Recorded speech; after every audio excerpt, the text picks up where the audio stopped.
Welcome to English as a Second Language podcast, number 8.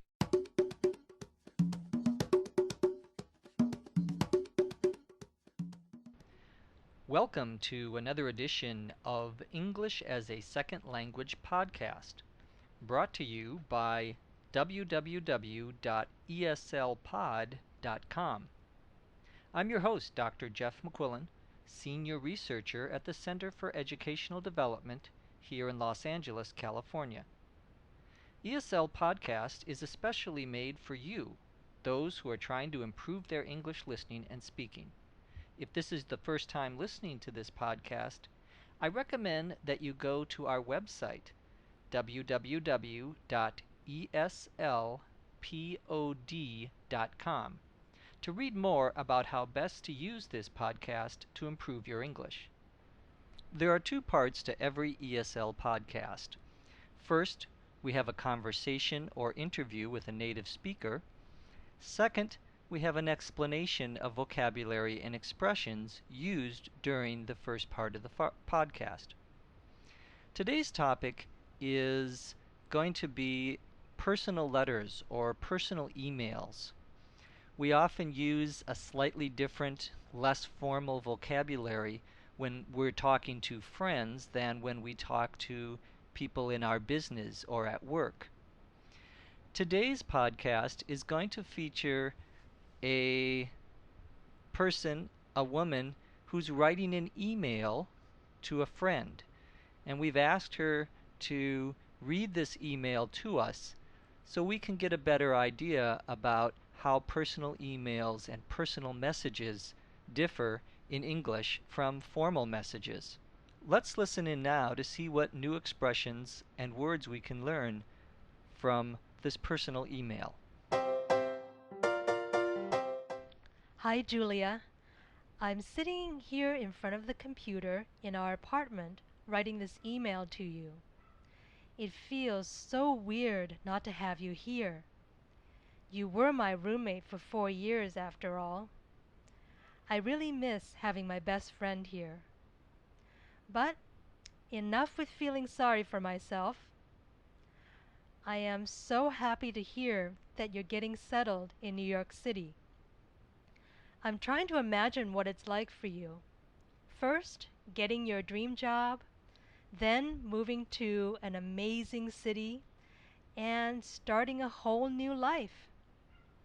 I'm really glad to hear that your cross-country drive to New York was a good one.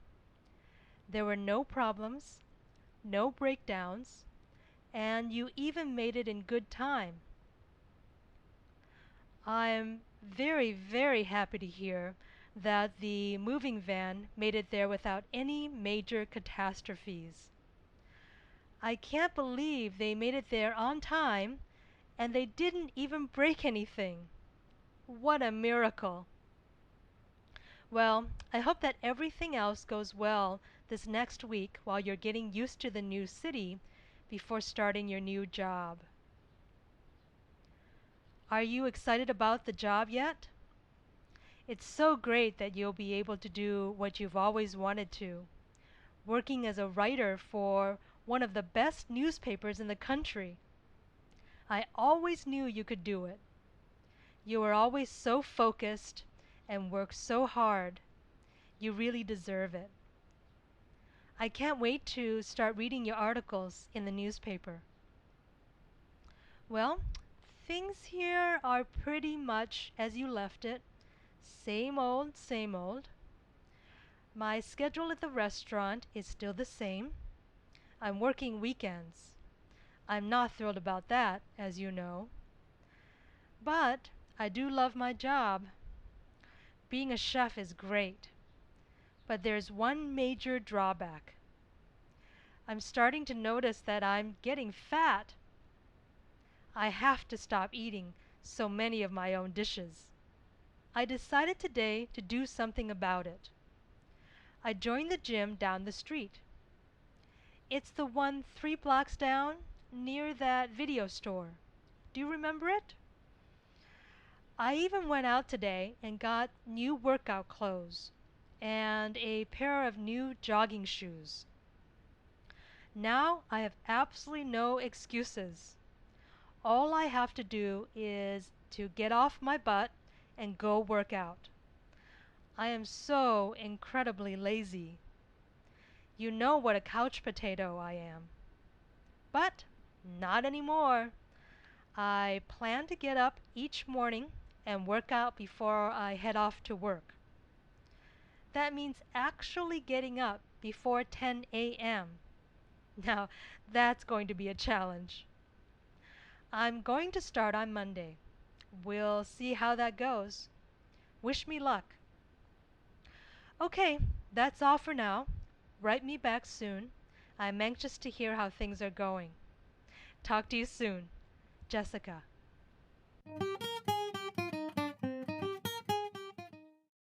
We've just listened to someone reading a personal email. One friend was emailing another friend who had just moved to New York City. Lots of expressions here that may be unfamiliar to you. At the beginning of the message, Jessica, who was writing the email, said that she was, quote, feeling sorry for herself, unquote. To feel sorry for yourself means to pity yourself, to think that your situation is worse than everyone else's. We often, when we hear someone complain, say to them, stop feeling sorry for yourself, meaning stop thinking that your situation is worse than everyone else's. This is something we would only say, however, to a friend, family member, or someone that you knew well. You wouldn't want to say that to your boss. Another term was dream job. When we often use the term dream in front of a noun, it means the perfect or the ideal. So my dream vacation would be to go to Hawaii, or my dream car would be a Porsche. Jessica also mentioned that her friend was lucky because she didn't have any breakdowns in her trip.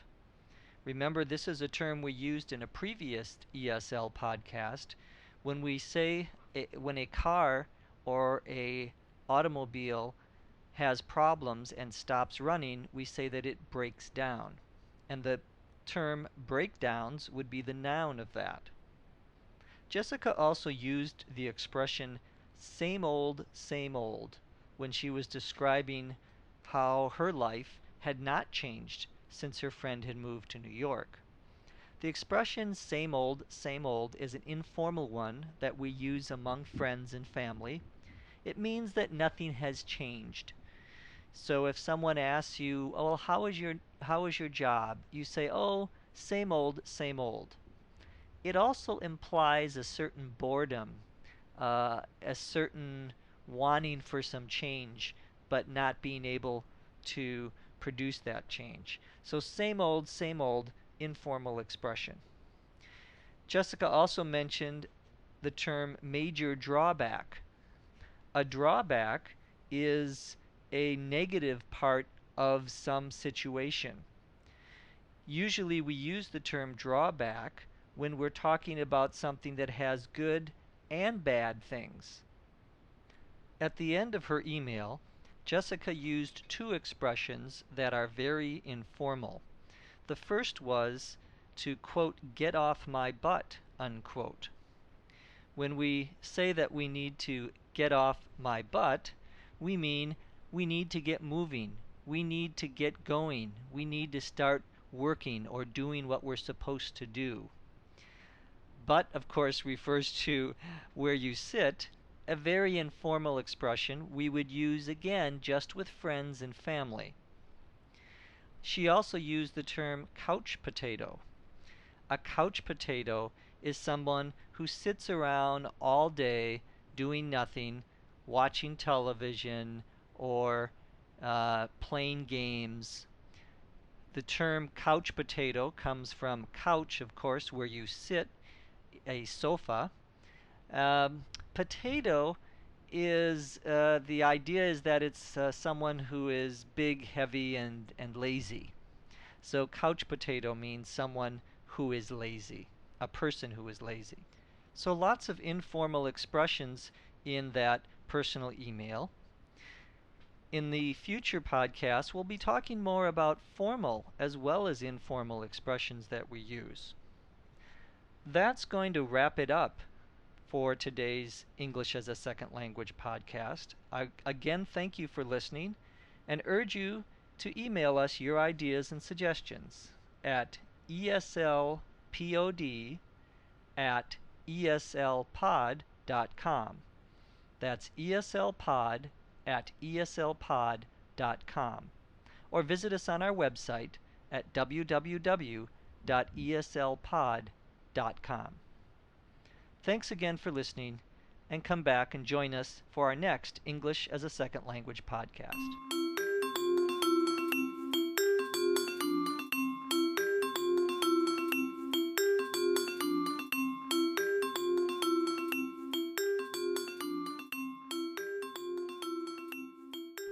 ESL Podcast is produced by the Center for Educational Development in Los Angeles, California. This podcast is copyright 2005.